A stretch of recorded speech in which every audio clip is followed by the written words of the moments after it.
Hi guys, ladies and gentlemen, boys and girls, how are you?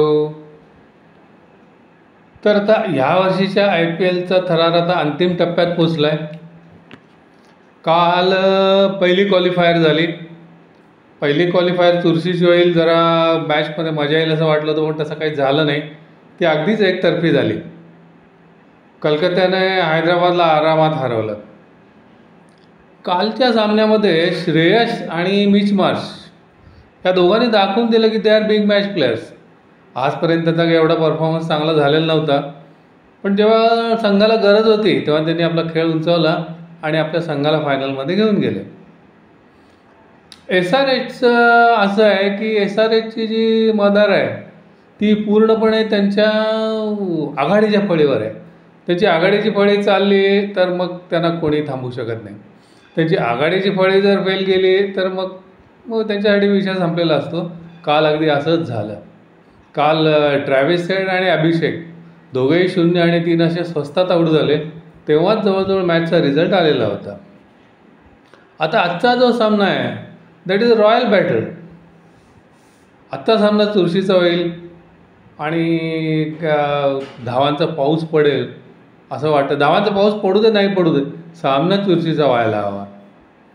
आता दोन्ही संघांचा ह्याचा जर ताकद आणि ह्याचा विचार करायचा झाला तर आजच्या तारखेला तरी RCBकडे प्लस पॉईंट आहे. They are in full form, they are in high spirits. पण असं आहे ना की प्रेडिक्शन करू नये. त्या दिवशी जी टीम चांगलं खेळते ती जिंकते. त्यामुळे आज बेंगलोर जिंकेल किंवा राजस्थान जिंकणार नाही असं काही नाही. जी टीम चांगलं खेळेल ती जिंकेल. आपला दोघांनाही सपोर्ट राहील. RCB कौतुकास्पद आहे. फिनिक्स परीक्षांमध्ये त्यांनी झेप मारलेली आहे. एक काळ असं वाटत होतं की ते आता स्पर्धेतून एलिमिनेट होणार. त्या कंडिशनमध्ये सलग 6 सामने जिंकून ते आता प्लेऑफमध्ये आलेले आहेत आणि प्लेऑफमध्ये येऊन त्यांचं आता करंडक जिंकायचाच.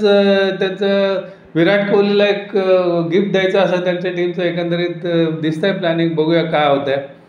त्याच्या विपरीत तिकडे रॉयल राजस्थानची परिस्थिती आहे. राजस्थान रॉयल्सची सुरुवात अगदी सुंदर झाली होती त्यांची. पहिल्या कितीतरी राऊंड्स ते कायम पहिल्या किंवा दुसऱ्या स्थानावर होते, पण त्यानंतर असं झालं की जेव्हा ते प्लेऑफमधलं त्यांचं स्थान पक्कं झालं, मला वाटतं ढेपाळले की काय कळत नाही. त्यानंतर ते सलग 4 किंवा 5 सामने हारलेले आहेत. त्याचा इफेक्ट असं झालेला आहे की आज नक्कीच त्यांचं मोरल डाऊन आहे. त्याचा फायदा आज RCBला मिळू शकतो. तरी पण cricket is a game of glorious uncertainties. काहीही सांगता येत नाही. बघूया काय होतं. आता बेंगलोरचा जर विचार केला तर बेंगलोरची जी बॅटिंग आहे ती मुख्यत्वे फाफ आणि विराट कोहली. हैदराबादसारखंच बेंगलोरची बॅटिंग पण मुख्यत्वे या दोघांवरच अवलंबून आहे. हे जर दोघांपैकी एकजण जरी चांगला शेवटपर्यंत टिकून राहिला तरी यांचा स्कोअर चांगला होतो. दोघे चालले तर काय प्रश्नच नाही. त्यानंतर थोडा बहुत अलीकडे रजत पाटीदार एक चमकतोय, तो चांगला खेळतोय. आणि रॉयल चॅलेंजर्सचं बेंगलोरचं जर समजा बॉलिंगचा जर विचार केला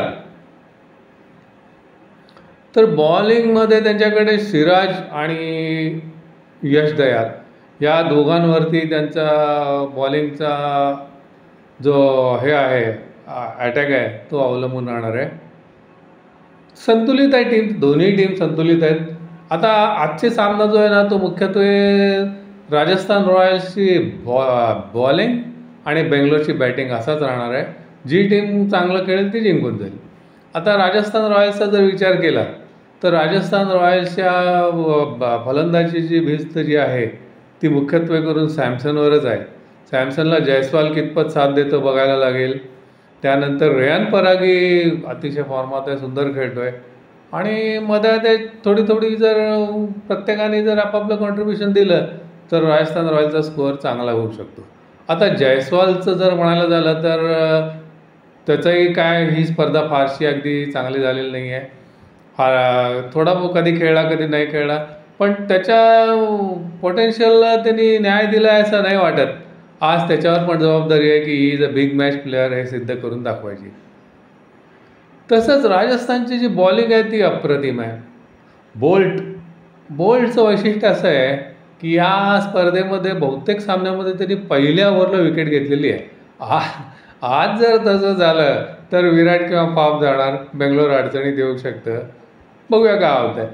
बोल्टबरोबरच चहल आणि अश्विन हे दोन्ही अतिशय उत्तम वर्ल्ड क्लास गोलंदाज ह्याच्याकडे आहेत.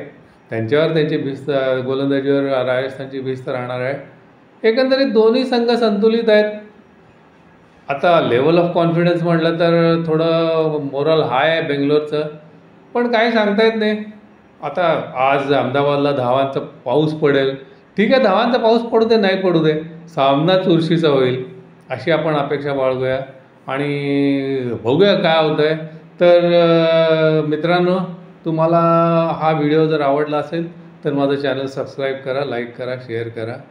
बरं तर मग टी व्हीसमोर भेटूया संध्याकाळी 7:30 वाजता नरेंद्र मोदी स्टेडियम अहमदाबादच्या ह्याच्यावर घडणाऱ्या या मॅचचा थरार अनुभवायला. Bye then, see you soon.